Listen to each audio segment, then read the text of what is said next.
Hello, आज हम देखेंगे 44th बिहार संयुक्त पीएससी एग्जाम प्रीलिम्स जो 2001 में हुआ था।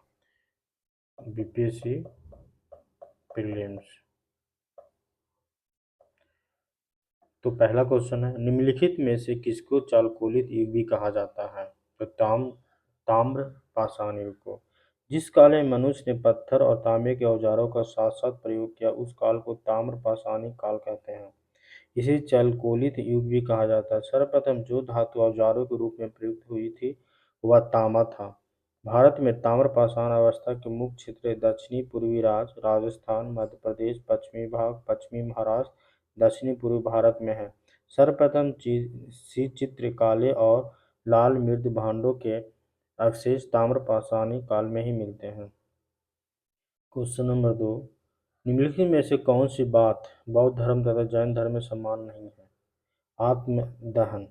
जैन धर्म आत्मदहन में विश्वास करता है, जबकि बौद्ध धर्म में आत्मदहन में गहरी आस्था नहीं रखता। जैन तथा बौद्ध धर्म में कुछ समानताएं थी, जैसे दोनों धर्मों में यज्ञ कर्मकांडों, जाति प्रथा, छुआछूत का विरोध किया गया है। दोनों ही ईश्वर की सत्ता को स्वीकार नहीं करते, परंतु इनमें कुछ असमानताएं भी थी। जैसे अहिंसा में दोनों धर्म विश्वास करते थे, पर जैन धर्म इस पर अधिक बल देता था।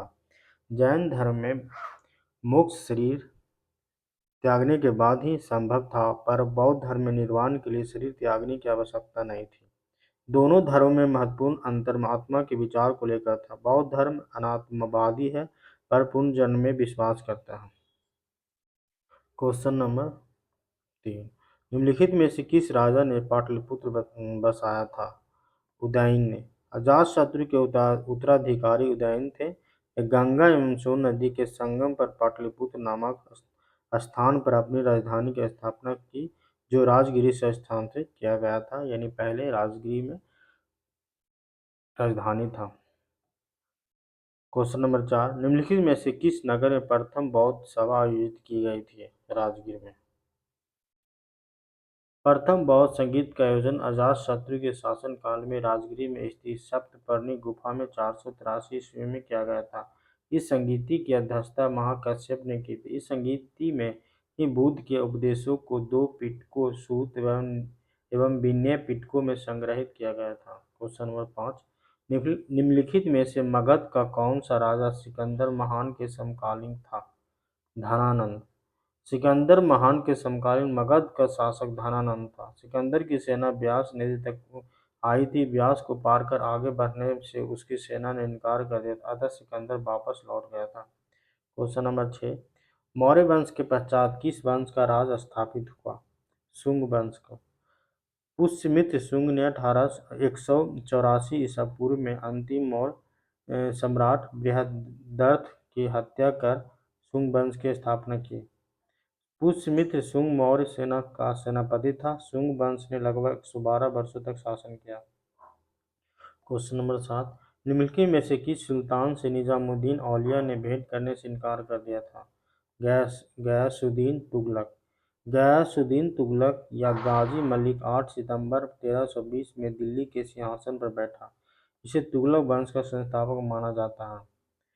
इसने शेख निजामुद्दीन औलिया से मिलने का अनुरोध किया, लेकिन उसने मिलने से इनकार कर दिया। बंगाल अभियान से लौटते समय तुगलकाबाद से 8 किलोमीटर दूर स्थित अफगानपुर में उसके लड़के जूना खां द्वारा स्वागत के लिए निर्मित लकड़ी का महल गिर गया, जिससे दबदबा सुल्तान की मृत्यु हो गई। क्वेश्चन नंबर 8, निम्नलिखित में से किस सुल्तान ने फलों की गुणवत्ता सुधारने के लिए उपाय किए थे? फिरोज शाह तुगलक ने। फिरोज तुगलक ने फलों की गुणवत्ता सुधारने और फलों का उत्पादन बढ़ाने के लिए दिल्ली और उसके निकटवर्ती क्षेत्र में 1200 बाग लगवाए। इससे राजस्व में भी वृद्धि हुई। क्वेश्चन नंबर 9, निम्नलिखित में से किस सुल्तान ने पहले हजरत आला की उपाधि अपनाई और बाद में सुल्तान की?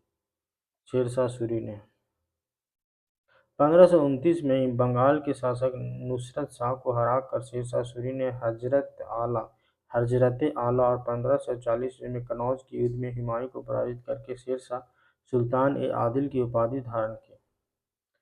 क्वेश्चन नंबर 10, निम्नलिखित में से किस सुल्तान ने एक नगर बसाया जहां अब आगरा है? सिकंदर लोदी ने। आगरा की स्थापना 1504 ईस्वी में सिकंदर लोदी के द्वारा किया गया था। सिकंदर लोदी ने राजपूताना के शासकों पर नियंत्रण के उद्देश्य को ध्यान में रखकर दिल्ली के स्थान पर आगरा को वर्ष 1506 ईस्वी में राजधानी बनाया। Question number 11। निम्नलिखित में से प्रथम कर्नाटक युद्ध का कौन सा तत्कालिक कारण था? ऑस्ट्रेलिया की राजगद्दी की जंग।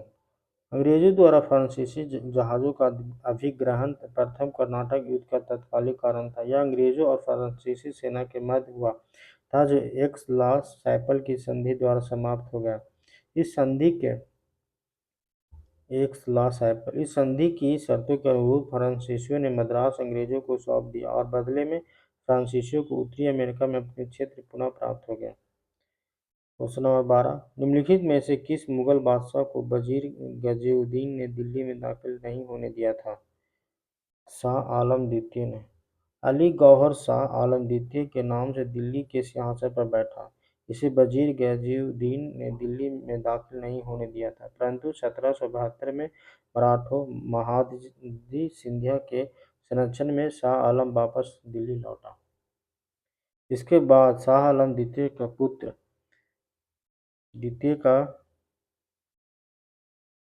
अकबर शाह द्वितीय मुगल शासक बने। इसके शासनकाल में मुगल सत्ता अंग्रेजों के संरक्षण में आ चुकी थी।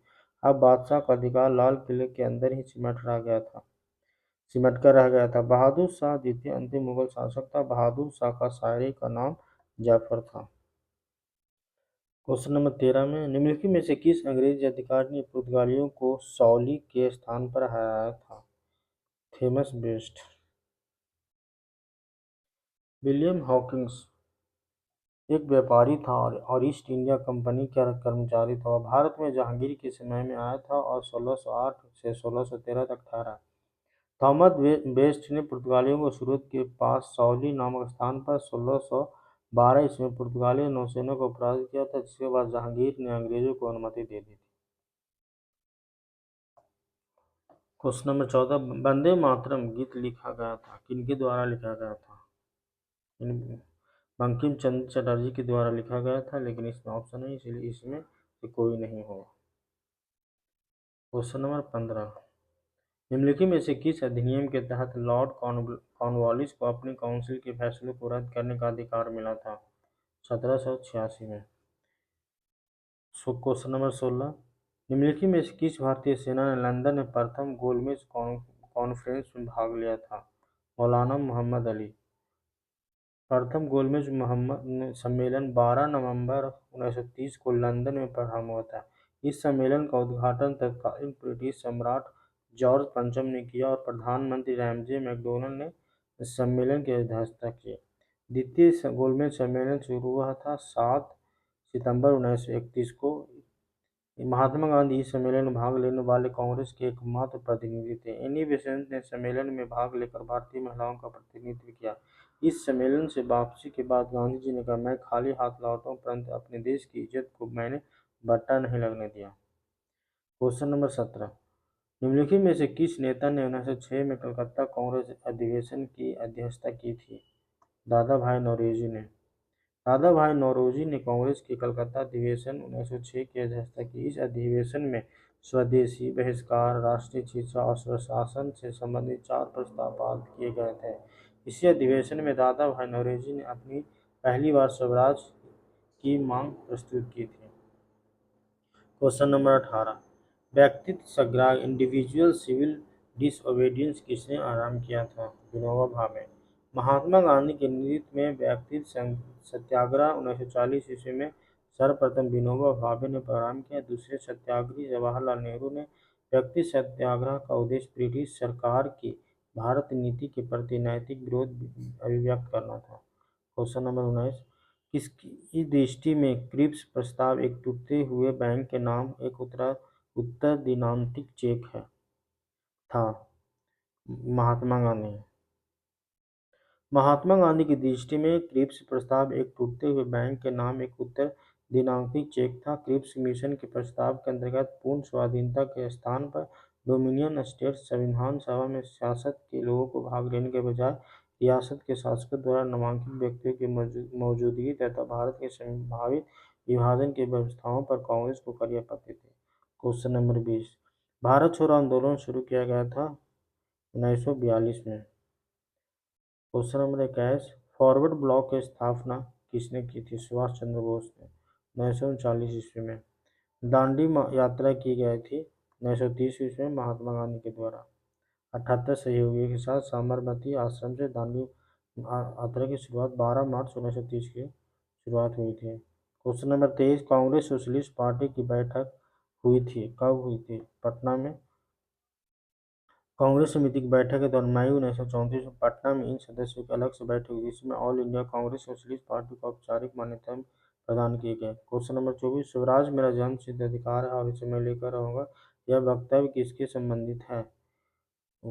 लोकमान्य बाल गंगाधर के द्वारा यह दिया गया था लखनऊ कांग्रेस के लखनऊ अधिवेशन 1916 ईस्वी में। क्वेश्चन नंबर 25, भारतीय राष्ट्रीय कांग्रेस की स्थापना किनके द्वारा किया गया था? ए.ओ. होम के द्वारा 1885 में। क्वेश्चन नंबर 26, बंगाल का विभाजन कब हुआ था? 1905 में।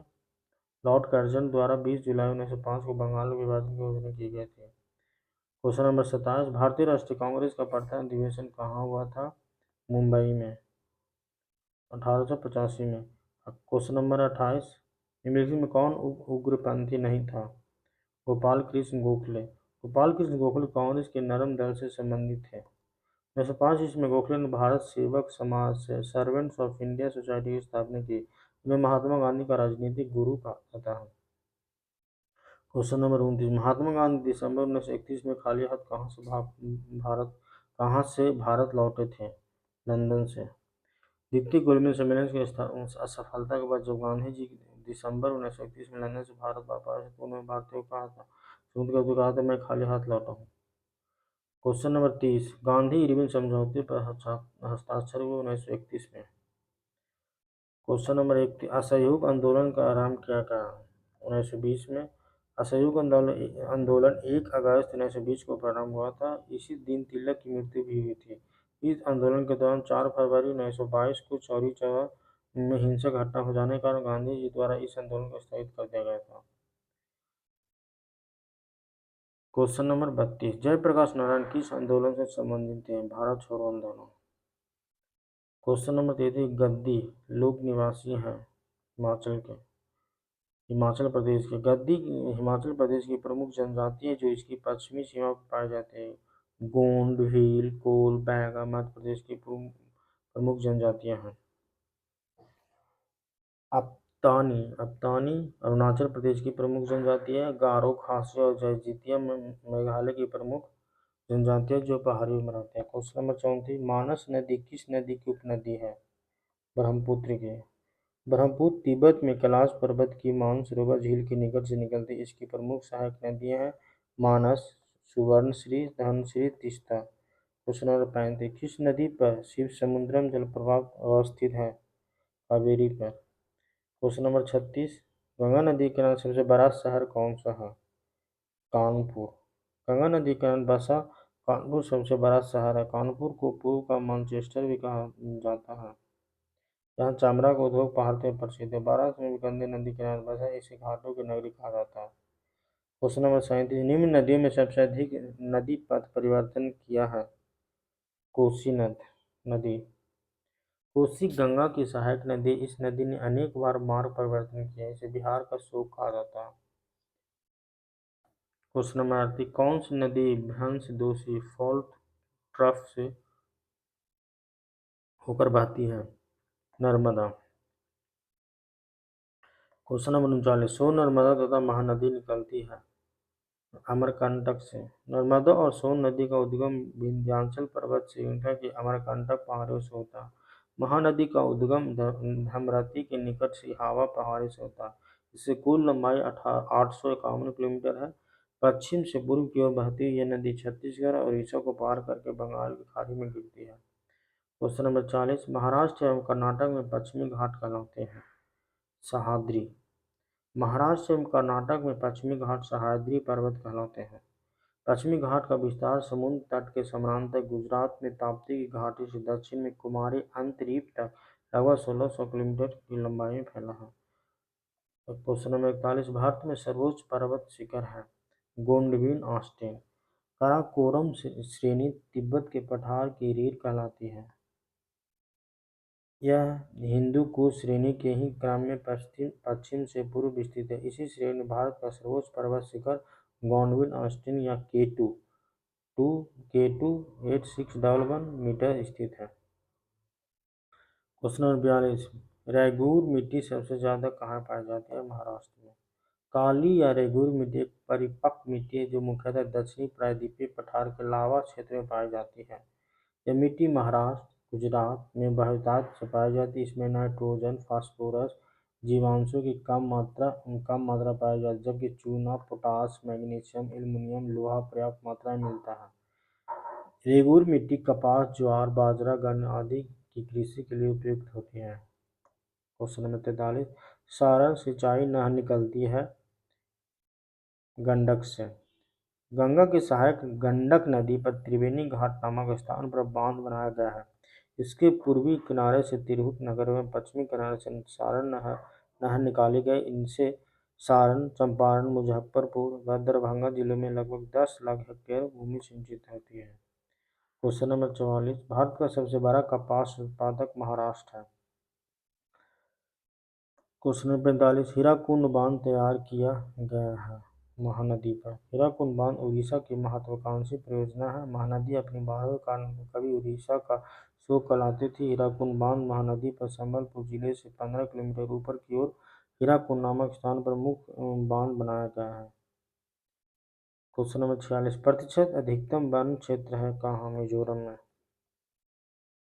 क्वेश्चन नंबर 47, गन्ने के उत्पादन में राज्यवार घटते क्रम में है। गन्ना भारत का मूल पौधा है। यह उष्ण तथा उपोष्ण कटिबंध का पौधा है। इसके लिए औसत तापमान 20 डिग्री से 26 डिग्री सेल्सियस, वर्षा 150 डिग्री सेल्सियस उचित है। इसके लिए गहरी दोमट मिट्टी अधिक उपयोगी होती है। उत्तर प्रदेश गन्ना उत्पादन में अग्रणी राज्य है। तमिलनाडु में देश की प्रति हेक्टेयर उत्पादकता सर्वाधिक है। इसका प्रमुख कारण उत्तम समुद्री तटीय जलवायु है। कोयम्बटूर में गन्ना अनुसंधान संस्थान स्थापित है। प्रश्न अनुसार क्रम इस प्रकार होगा: उत्तर प्रदेश, महाराष्ट्र, कर्नाटक, तमिलनाडु। यानी उत्तर प्रदेश में सबसे ज़्यादा घटते क्रम में, तो उत्तर प्रदेश में सबसे कम, महाराष्ट्र में उससे ज़्यादा, कर्नाटक में उससे ज़्यादा, तमिलनाडु में सबसे ज़्यादा। क्वेश्चन नंबर 43, निम्न राज्यों में से किस राज्य में जाड़े विंटर के मौसम में बारिश मिलती है? तमिलनाडु में। तमिलनाडु में शीतकालीन वर्षा उत्तरी पश्चिमी मानसून से होती है। वर्षा ऋतु के बाद जब मानसून पवनें लौटती है तो बंगाल की खाड़ी से गुजरने के बाद उसमें कुछ आर्द्रता आ जाती है और जब ये तमिलनाडु तट से टकराती है तो वहाँ वर्षा करती है। क्वेश्चन नंबर 49, दामोदर घाटी निगम कब स्थापित हुई? 1948 में। अमेरिका की टेनेसी घाटी योजना से प्रभावित होकर ही भारत सरकार ने 7 जुलाई 1948 ईस्वी में दामोदर घाटी निगम की स्थापना एक अधिनियम बनाकर बिहार तथा बंगाल की सरकार के साथ मिलकर किया था, जिससे इसके जल का उपयोग सिंचाई में किया जा सके और बिजली का भी उत्पादन किया जा सके। क्वेश्चन नंबर 50, खेती के अंतर्गत क्षेत्र के अनुसार भारत में सबसे महत्वपूर्ण खाद्य फसल कौन सी है? चावल। खेती के अंतर्गत क्षेत्र के अनुसार भारत की सर्वाधिक महत्वपूर्ण खाद्य फसल चावल है तथा गेहूं का दूसरा स्थान है। आंध्र प्रदेश, असम, बिहार, महाराष्ट्र, मध्य प्रदेश, तमिलनाडु, उड़ीसा, उत्तर प्रदेश, केरल, पश्चिम बंगाल मिलकर चावल पैदा करते हैं। भारत में कुल 15 कृषि जलवायु क्षेत्र है। क्वेश्चन नंबर 51, निम्न में कौन कौन से खनिज बिहार में मिलते हैं? कोयला, लौह। बिहार में मुख्यतः कोयला, लोहा, तांबा पाया जाता है। इसके अतिरिक्त bauxite, pyrite, limestone, graphite, manganese, nickel तथा क्रोमाइट भी पाया जाता है। लेकिन झारखंड राज्य के निर्माण हो जाने के कारण वर्तमान में खनिज क्षेत्र नग्न हो गया है। क्वेश्चन नंबर 52, कोरबा कोयला क्षेत्र अवस्थित है छत्तीसगढ़ में। कोरबा कोयला क्षेत्र छत्तीसगढ़ में अवस्थित है। यहाँ पर गोंडवाना युगीन कोयला प्राप्त होता है जिसकी आयु लगभग 25 करोड़ वर्ष है। कोरबा में ताप विद्युत गृह का निर्माण किया गया है, जिसके लिए कोयले की आपूर्ति इसी क्षेत्र से की जाती है। क्वेश्चन नंबर 53, भारत में सबसे पहले रेल मार्ग तैयार हुआ था 1853 में। भारत में प्रथम रेल मार्ग 1853 ईस्वी में बनकर तैयार हुआ, जिसकी कुल लंबाई 34 किलोमीटर तक थी। 16 अप्रैल 1853 को प्रथम रेलगाड़ी मुंबई बीटी से थाने तक चलाए गए थे। विश्व में प्रथम रेल वर्ष 1825 ईस्वी में इंग्लैंड में चले थे। क्वेश्चन नंबर 14, पारादीप अवस्थित है उड़ीसा राज्य में। पारादीप भारत के उड़ीसा राज्य के जगतसिंह जिले में स्थित बंदरगाह नगर है। यह बंगाल की खाड़ी के पश्चिमी तट पर स्थित है। पारादीप बंदरगाह उड़ीसा तट पर महानदी के डेल्टा क्षेत्र में स्थापित किया गया है। पारादीप रिफाइनरी भारत की 23वीं रिफाइनरी के रूप में शुरू की गई है। क्वेश्चन नंबर 55, सौर ऊर्जा सोलर एनर्जी निम्न से किससे प्राप्त होती है? सूर्य से। क्वेश्चन नंबर 56, अंतर्राष्ट्रीय दिनांक रेखा इंटरनेशनल डेट लाइन खींचा जाता है प्रशांत महासागर से होकर। अंतर्राष्ट्रीय तिथि रेखा का निर्धारण 1884 ईस्वी में वाशिंगटन में एक सम्मेलन में किया गया था। यह प्रशांत महासागर से होकर बेरिंग जल संधि से गुजरता है। यह 180 डिग्री सेल्सियस से देशांतर से निर्धारित किया है। इस रेखा के पूर्व से पश्चिम की ओर जाने पर एक दिन घटता है तथा पश्चिम से पूर्व की ओर जाने पर एक दिन बढ़ता है। क्वेश्चन नंबर 57, ग्रह प्लैनेट जिनका कोई उपग्रह नहीं है। बुध का कोई उपग्रह नहीं है। बुध और शुक्र ग्रह का कोई उपग्रह नहीं है। मंगल के दो उपग्रह हैं, फोबोस और डिमोस।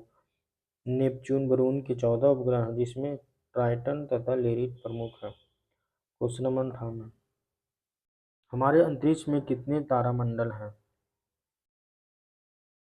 88। वर्तमान समय में कुल 88 तारामंडल ज्ञात है। इनमें से सबसे बड़ा तारामंडल हाइड्रा है। क्वेश्चन नंबर 59, शनि सूर्य के चारों ओर एक चक्कर लगाने में कितना टाइम लेता है? 29 वर्ष। शनि ग्रह को सूर्य के चारों ओर एक चक्कर लगाने में 29 वर्ष 29.5 वर्ष का समय लगता है। शनि बृहस्पति के बाद सौर मंडल का दूसरा सबसे बड़ा और भारी ग्रह है। क्वेश्चन नंबर 7, इवनिंग स्टार किस ग्रह को कहते हैं? वीनस को। शुक्र पृथ्वी के सर्वाधिक निकट स्थित ग्रह है। इस ग्रह का आकार एवं द्रव्यमान पृथ्वी के आकार एवं द्रव्यमान के लगभग बराबर है, अतः इसे पृथ्वी का जुड़वा ग्रह भी कहा जाता है। इस ग्रह को संध्या का तारा एवं भोर का तारा भी कहा जाता है। शुक्र ग्रह कोई उपग्रह नहीं है। शुक्र ग्रह को संध्या का तारा और भोर का तारा भी कहा जाता है। क्वेश्चन नंबर 61, यूरेनस सूर्य के चारों ओर एक परिक्रमा में कितना वर्ष लगती है एक परिक्रमा करने में?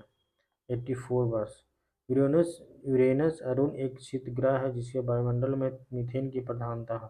यह अपनी धुरी पर सूर्य की ओर इतना झुका है कि लेटा हुआ प्रतीत होता है। इस ग्रह का प्रकाश हरे रंग का दिखाई देता है। यह अपनी धुरी पर 17.2 घंटे में घूमता है तथा सूर्य की परिक्रमा 84 वर्षों में करता है। इसके 27 उपग्रह हैं। यूरेनस का 27 उपग्रह है। क्वेश्चन नंबर 62, किलिमंजारो है एक आग्नेयगिरी वोल्केनो है। क्वेश्चन नंबर 63, संसार का छत रूफ ऑफ द वर्ल्ड किसे कहा जाता है? पामीर के पठार को। तिब्बत के पठार के उत्तर में पामीर का पठार स्थित है, जिसे संसार की छत रूफ ऑफ द वर्ल्ड कहा जाता है। इस पठार पर दोमट व लोएस मिट्टियों का अधिक विस्तार पाया जाता है। अरावली पर्वत एक अवशिष्ट पर्वत है। यह विश्व का प्राचीनतम मुर्दार पर्वत है। यह दिल्ली से अहमदाबाद तक लगभग 800 किलोमीटर की लंबाई में अद्वितीय रूप से फैला है। क्वेश्चन नंबर 64, रेगुर किसका नाम है? काली मिट्टी। रेगुर मिट्टी को काली मिट्टी भी कहते हैं। यह मिट्टी कपास, ज्वार, बाजरा आदि खेती लिखी। क्वेश्चन रिपीट भी किया गया, इससे पहले भी पूछा गया था। क्वेश्चन नंबर 65, किस वैज्ञानिक ने अवतरण चक्र किया है? प्लैंक।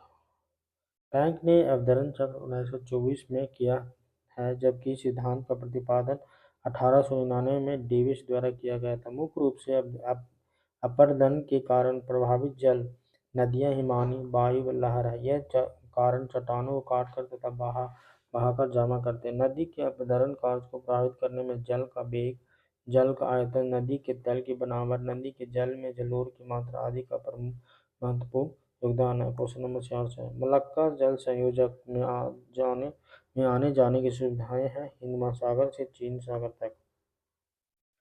मलक्का जल संधि अंडमान सागर तथा दक्षिण चीन सागर को जोड़ती है। जल संधि इंडोनेशिया तथा मलेशिया के मध्य स्थित है। इस प्रकार इस जल संधि से हिंद महासागर से चीन सागर तक पहुंचने की सुविधा प्राप्त होती है। क्वेश्चन नंबर 4 फिजी द्वीप अवस्थित है प्रशांत महासागर में। फिजी द्वीप ओशिनिया महाद्वीप के अंतर्गत ऑस्ट्रेलिया के निकट प्रशांत महासागर में स्थित है। इसकी राजधानी सुवा है। क्वेश्चन नंबर 8 गल्फ स्ट्रीम है एक महासागरीय धारा। गल्फ स्ट्रीम उष्ण महासागरीय धारा है जो न्यूफाउंडलैंड के लेब्राडोर नामक ठंडी धारा से मिलकर संसार के सर्वाधिक सघन कोहरे वाले क्षेत्र का निर्माण करती है। इस कोहरे के कारण यहाँ प्लैंकटन नामक काई पाए जाते हैं, जिसके कारण यह क्षेत्र संसार का सर्वाधिक मत्स्य उद्ग्रहण वाला क्षेत्र बन गया है। 69 क्वेश्चन नंबर 69 पृथ्वी के चारों ओर गैसों के समूह को क्या कहते हैं? वायुमंडल एटमॉस्फेयर। पृथ्वी के चारों ओर गैसों के समूह को वायुमंडल कहते हैं। वायुमंडल की संरचना अनेक प्रकार की गैसों, जलवाष्प तथा सूक्ष्म ठोस कणों से हुई है। भारी गैसें निचली परतों में धरातल से 72 किलोमीटर की ऊंचाई तक मिलती हैं, जिसमें nitrogen 78.03%, oxygen 20.99%, organ 0.93%, carbon dioxide 0.03% पाई जाती है। हल्की गैसों में neon, helium, ozone, xenon, krypton, hydrogen है। क्वेश्चन नंबर 76 एस्किमो निवासी हैं कनाडा के। एस्किमो कनाडा के मूल निवासी है। उत्तरी ध्रुवीय क्षेत्र के चारों ओर ग्रीनलैंड से लेकर पश्चिम में अलास्का और बोरिंग जल मरुस्थल के पार साइबेरिया के उत्तरी पूर्वी क्षेत्र तक एक पतली पट्टी के क्षेत्र में पाए जाते हैं। क्वेश्चन नंबर 71 पिग्मी कहाँ के निवासी हैं? अफ्रीका के। पिग्मी अफ्रीका महाद्वीप के कांगो बेसिन, गैबोन, युगांडा आदि के सघन वनों में पिग्मी जाति के लोग निवास करते हैं। इनके वन देवता को मोबे कहते हैं। यह मुख्यतः शिकारी और संग्राहक होते हैं। क्वेश्चन नंबर 72 किस राज्य में अधिकतम जनसंख्या घनत्व है? नवीनतम 2011 की जनगणना के अनुसार बिहार राज्य में सबसे अधिक जन घनत्व है 1106, जबकि पश्चिम बंगाल में 1028, केरल का जन्म 860, उत्तर प्रदेश का 829 और महाराष्ट्र का 365 है। तो आंसर बिहार हो जाएगा, लेकिन ऑप्शन में कोई नहीं है। तो ऑप्शन में कोई नहीं तो पश्चिम बंगाल हम बोल सकते हैं कि सेकेंड है। क्वेश्चन नंबर 73 भारत में शहरी अर्बन जनसंख्या कुल जनसंख्या के प्रतिशत के बराबर है 25.72%। क्वेश्चन नंबर 74 1991 जनगणना के अनुसार भारतीय अर्थव्यवस्था में जन्म दर है 30 प्रति हजार। 1991 ईस्वी में जन्म दर 30.91 प्रति हजार थी। भारत में वर्तमान वर्ष 2019 में जन्म दर लगभग 20 प्रति हजार है। क्वेश्चन नंबर 72 सच्चिदानंद सिन्हा किसके साथ जुड़े थे? इनमें से कोई नहीं, क्योंकि सच्चिदानंद सिन्हा 19 दिसंबर 1946 को संविधान सभा के अस्थायी अध्यक्ष चुने गए थे। क्वेश्चन नंबर 76 भारतीय संविधान में किस अनुच्छेद के अंतर्गत नागरिकों को मौलिक अधिकार प्रदान किए गए हैं? अनुच्छेद 12 से 35 में। भारतीय संविधान की एक प्रमुख विशेषता यह है कि इसके भाग 3 में अनुच्छेद 12 से 35 तक जनता के लिए मूल अधिकारों की व्यवस्था की गई है। 1977 42वें संशोधन अधिनियम 1976 से भारतीय संविधान में एक नया अध्याय जोड़ा गया है, मौलिक कर्तव्य। संविधान के 42वें संशोधन अधिनियम 1976 द्वारा भारतीय संविधान के चतुर्थ भाग में भाग का जोड़कर अनुच्छेद 51 का में 10 मूल कर्तव्यों को जोड़ा गया। वर्तमान में कुल 11 मूल कर्तव्य हैं। 11वां मूल कर्तव्य 6 से 14 वर्ष तक के बच्चों को माता पिता द्वारा शिक्षा के अवसर उपलब्ध कराना। यह कर्तव्य 86वें संविधान संशोधन अधिनियम 2002 द्वारा जोड़ा गया है। क्वेश्चन नंबर 78 लोकसभा में आंग्ल भारतीय समुदाय को मनोनीत करने की शक्ति किसके पास है? अनुच्छेद 331 के अनुसार राष्ट्रपति आंग्ल मारदीय समुदाय के दो व्यक्तियों का नाम निर्देशित कर सकेगा यदि उनकी राय यह हो कि लोकसभा के आंग्ल भारतीय समुदाय का प्रतिनिधित्व पर्याप्त नहीं है। वर्तमान ये उपबंध हटा दिया गया है। Question number 79। भारत के राष्ट्रपालिका अध्यक्ष एग्जीक्यूटिव हेड कौन है? राष्ट्रपति। संविधान का अनुच्छेद 52 यह उपबंधित करता है कि भारत का एक राष्ट्रपति होगा। अनुच्छेद 53 यह कहता है कि संघ की कार्यपालिका शक्ति राष्ट्रपति में निहित होगी और इसका प्रयोग इस संविधान के अनुसार या तो स्वयं या अपने अधीनस्थ अधिकारी के द्वारा करेगा। संविधान में कार्यपालिका शक्ति शब्द की कोई परिभाषा नहीं है। Question number 80। संघीय लोक सेवा आयोग के अध्यक्ष की नियुक्ति कौन करता है? राष्ट्रपति। संविधान के अनुच्छेद 315 में संघ के लिए एक लोक सेवा आयोग तथा प्रत्येक राज्य के लिए एक लोक सेवा आयोग का उपबंध करता है। दो या दो से अधिक राज्यों की प्रार्थना पर संसद उनके लिए संयुक्त लोक सेवा आयोग की स्थापना कर सकती है।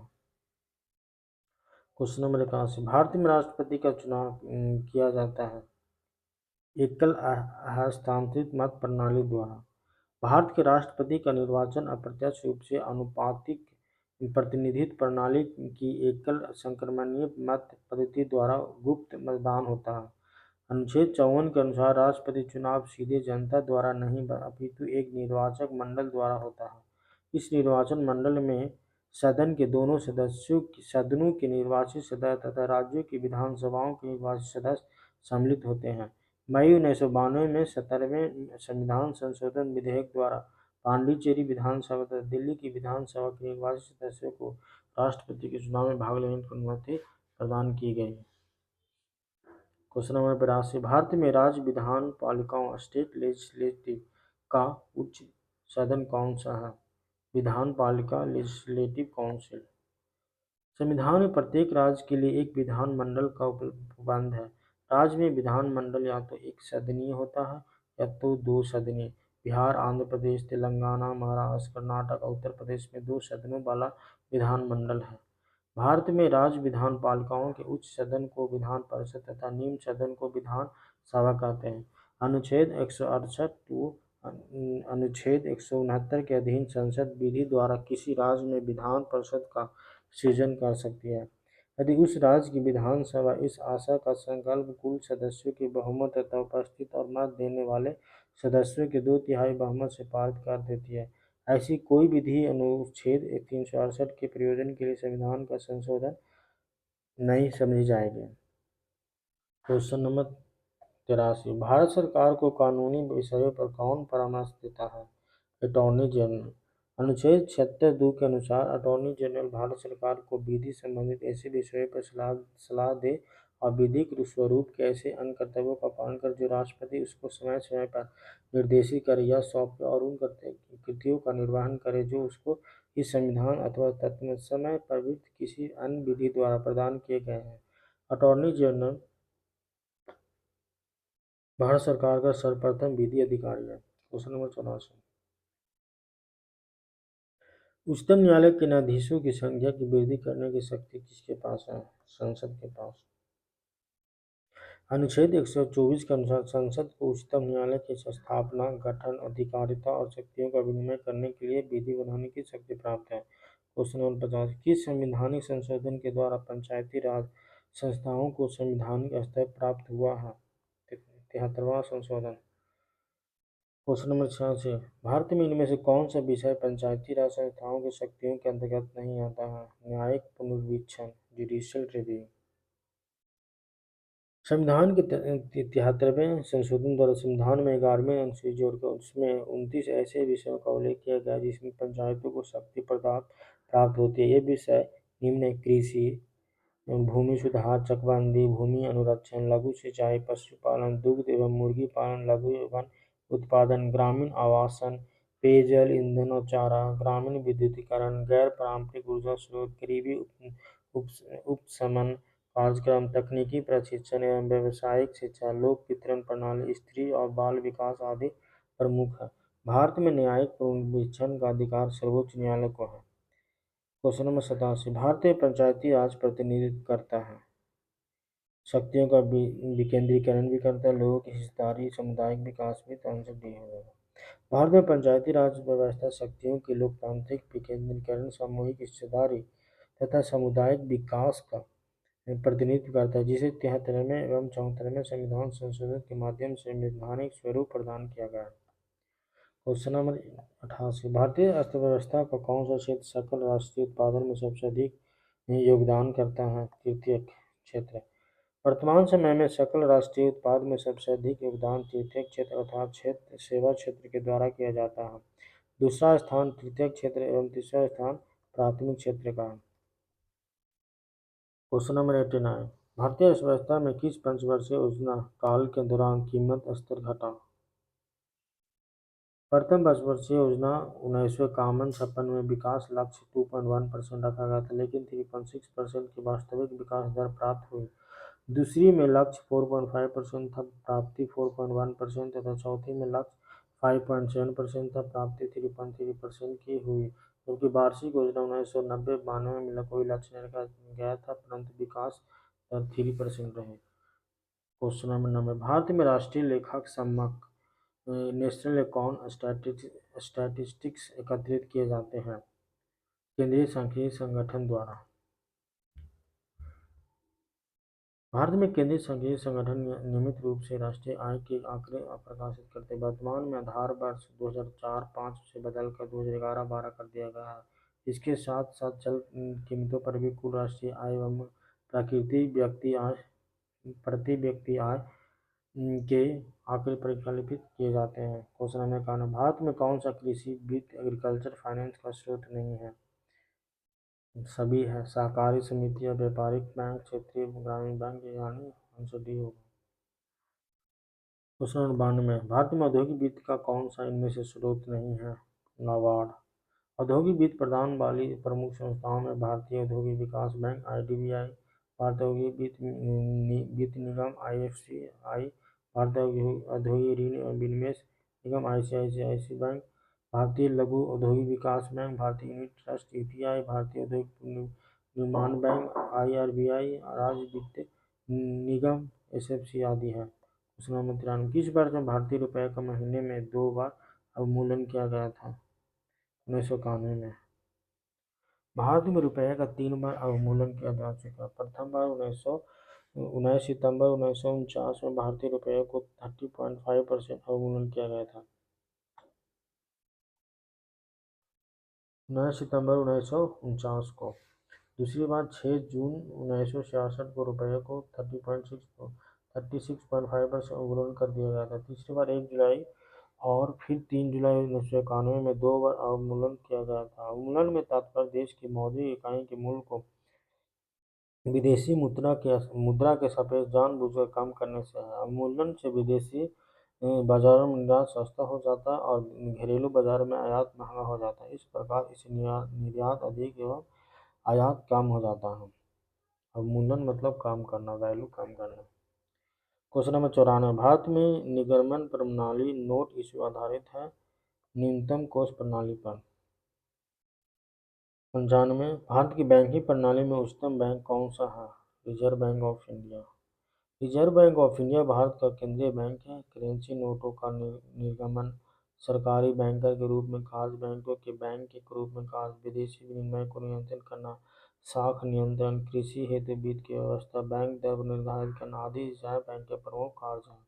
भारतीय रिजर्व बैंक की स्थापना 1 अप्रैल 1935 को अन्य प्रमुख देशों के केंद्रीय बैंकों की रूपरेखा के आधार पर अंशधारियों के बैंक के रूप में की गई। 1 जनवरी 1949 को इसका राष्ट्रीयकरण किया गया। क्वेश्चन नंबर 96, कौन सा ऐसा कर है जो केंद्रीय सरकार द्वारा लगाया जाता है लेकिन उससे प्राप्त आय को केंद्र और राज्य में विभाजित कर दिया जाता है? केंद्रीय उत्पादन शुल्क, सेंट्रल एक्साइज ड्यूटी।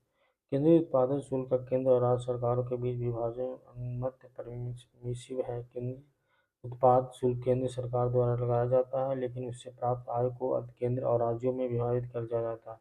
वर्तमान में केवल पेट्रोलियम पदार्थ व शराब, तंबाकू पर केंद्रीय उत्पादन शुल्क लगता है।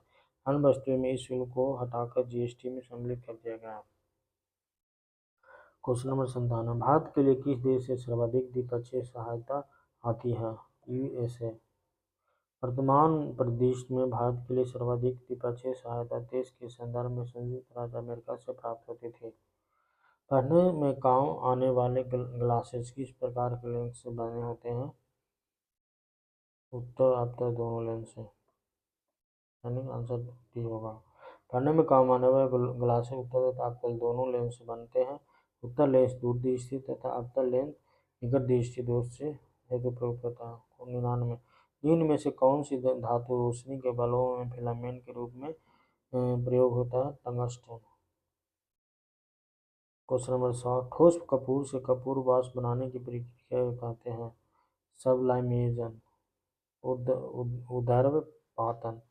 उदर्वपातन वह प्रक्रिया जिसमें ठोस पदार्थ गर्म किए जाने पर द्रव अवस्था में आए बिना वाष्प बन जाता है और पुनः ठंडा किए जाने पर द्रव अवस्था में आए बिना ठोस बन जाता है, जैसे कपूर, आयोडीन, नौशादर आदि। क्वेश्चन नंबर 101 निम्न में से कौन सा धातु अर्धचालक की तरह ट्रांजिस्टर में प्रयोग होती है?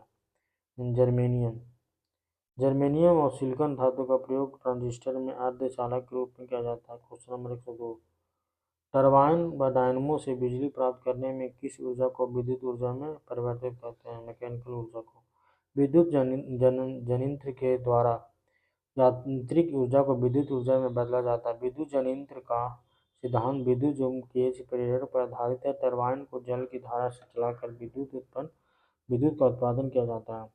103 को निम्न धातु में से कौन समान ताप पर द्रव्य है? पारा।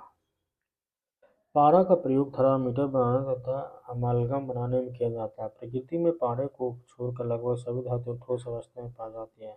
पारा ही एक ऐसी धातु है जो कि द्रव्य अवस्था में पाई जाती है। पारा सामान्य ताप पर द्रव्य है। क्वेश्चन नंबर 4 निम्न में से सबसे सख्त कौन है? हीरा। हीरा कार्बन का शुद्ध रूप है। यह ज्ञात पदार्थों में सबसे अधिक कठोर, यह पारदर्शक और विद्युत तथा ताप का कुचालक होता है।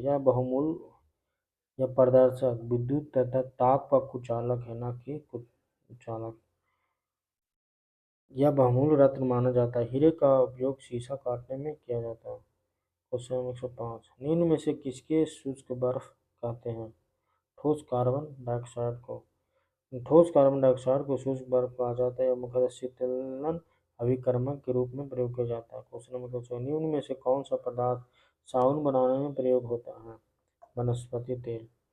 साबुन बनाने की क्रिया में वनस्पति तेल, वसा एवं कास्टिक सोडा या कास्टिक पोटाश के जलीय विलयन को गर्म करके इस रासायनिक प्रक्रिया के द्वारा साबुन का निर्माण होता है। तेल और वसा में अंतर उनके गलनांकों के आधार पर किया जाता है। साबुन उच्च पारद अम्लों के सोडियम लवण है। क्वेश्चन नंबर 7 वाहनों से निकलने वाली प्रदूषित गैस मुख्यतः है कार्बन मोनोऑक्साइड।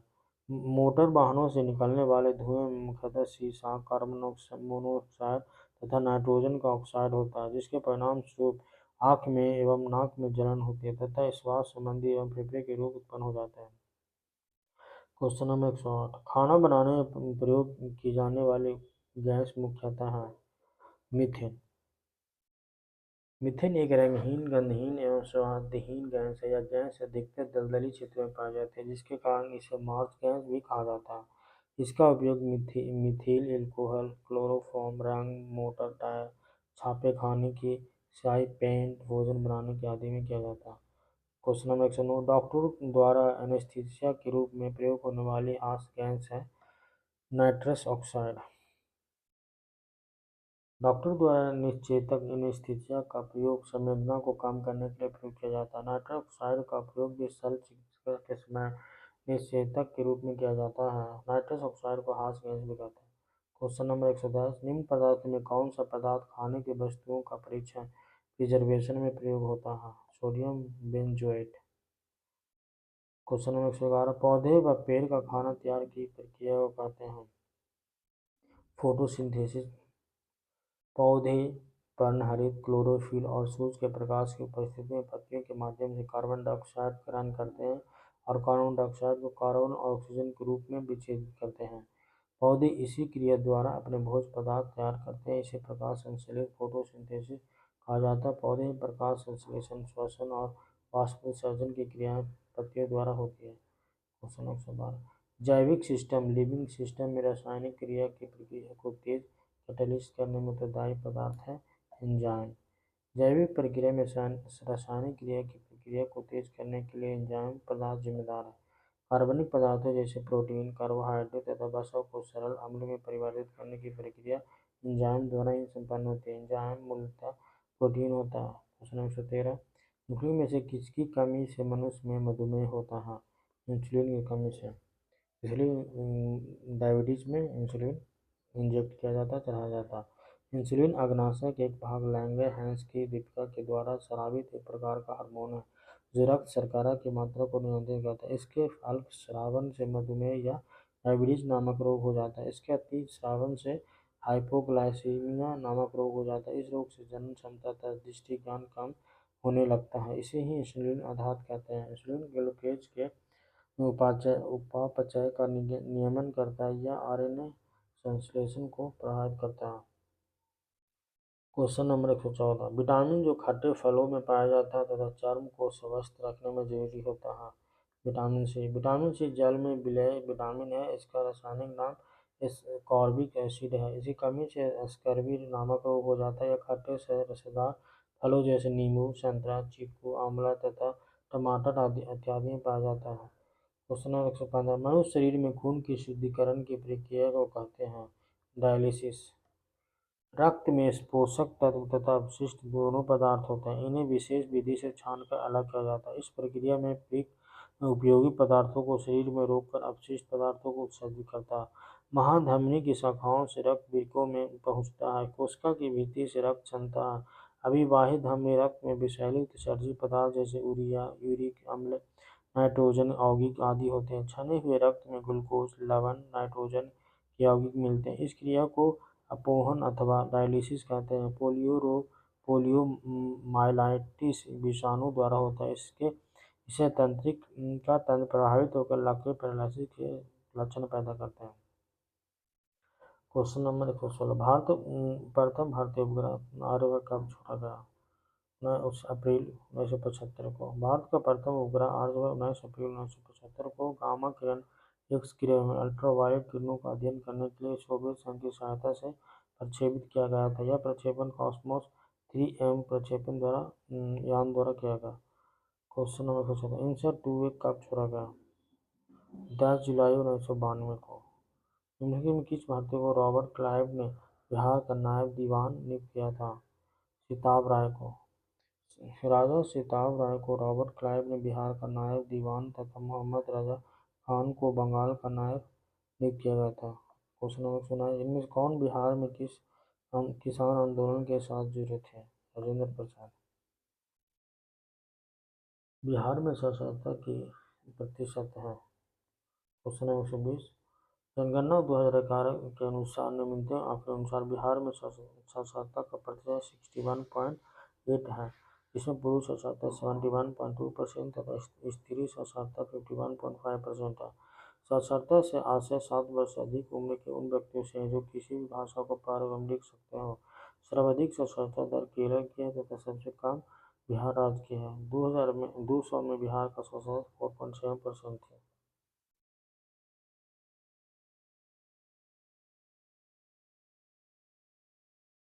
क्वेश्चन नंबर 128, पट अंचल रीजन अवस्थित है झारखंड में। पट अंचल झारखंड के छोटा नागपुर के पठारी प्रदेश में अवस्थित रांची पट के पठार पर स्थित है। क्वेश्चन नंबर 122, पुराना बिहार का कितना प्रतिशत जमीन लेकर झारखंड राज्य बना? 45.85%, ऑलमोस्ट आधा। झारखंड राज्य बनने से पूर्व बिहार का क्षेत्रफल 1,73,877 वर्ग किलोमीटर था। बिहार के 79,714 वर्ग किलोमीटर से 15 नवंबर 2000 को एक नवीन राज्य झारखंड से युक्त हुआ जो संपूर्ण बिहार के भूभाग का लगभग 45.85% था। वर्तमान में बिहार का कुल क्षेत्रफल 94,163 वर्ग किलोमीटर है। क्वेश्चन नंबर 27, बिहार के निम्न जिले में सबसे बड़ा जिला कौन है? गया। पटना जिले का क्षेत्रफल 3202 वर्ग किलोमीटर है। गया जिले का क्षेत्रफल 4973 वर्ग किलोमीटर है। दरभंगा जिले का क्षेत्रफल 2279 वर्ग किलोमीटर तथा समस्तीपुर जिले का क्षेत्रफल 2905 वर्ग किलोमीटर। झारखंड राज्य स्थापित हुआ था 2000 में। झारखंड राज्य 15 नवंबर 2000 को गठित हुआ था। इसकी राजधानी रांची है। इस राज्य के पूर्व में पश्चिम बंगाल, पश्चिम में छत्तीसगढ़ एवं उत्तर प्रदेश, उत्तर में बिहार तथा दक्षिण में उड़ीसा राज्य है। यह राज्य स्थलीय सीमाओं से घिरा हुआ यह क्षेत्र देश का 28वां राज्य है। क्वेश्चन नंबर 125, नए बिहार राज्य में कुल जनसंख्या है 86.37 मिलियन। क्वेश्चन नंबर 126, बिहार में शहरी आबादी कुल आबादी का प्रतिशत है। बिहार में शहरी आबादी कुल आबादी का 11.3% है। अर्थात जनगणना 2011 के अनुसार बिहार की 11.30 जनसंख्या नगरीय अधिवासियों में निवास करती है।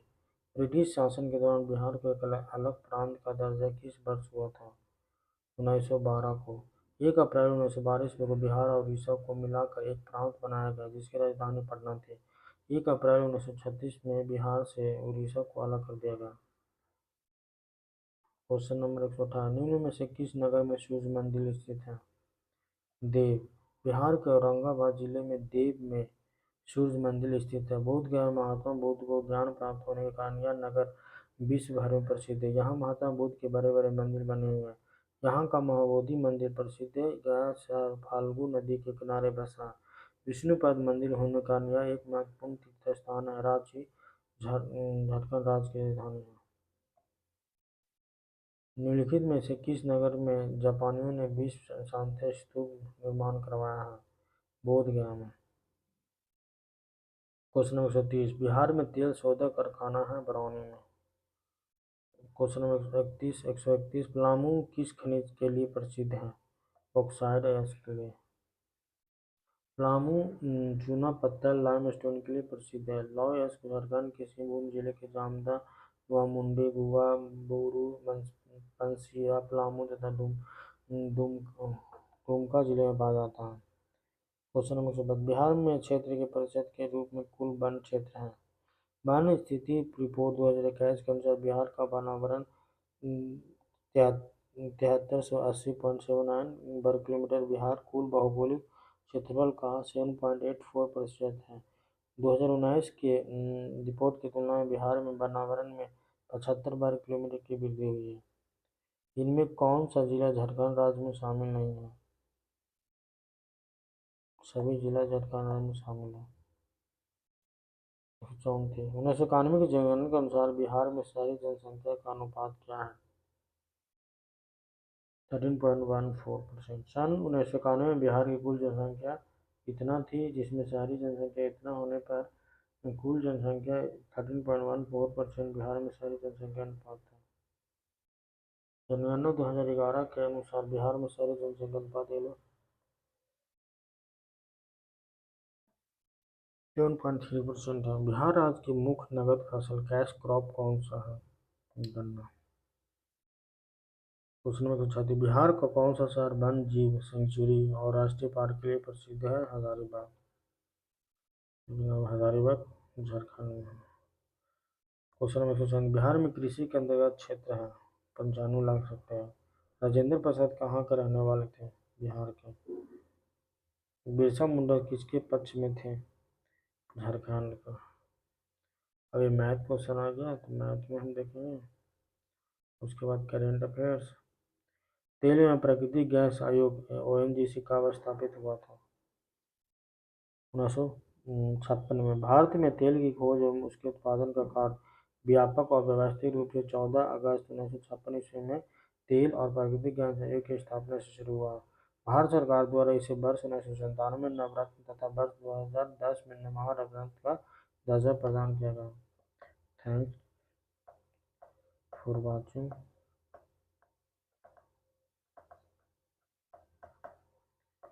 जय हिंद।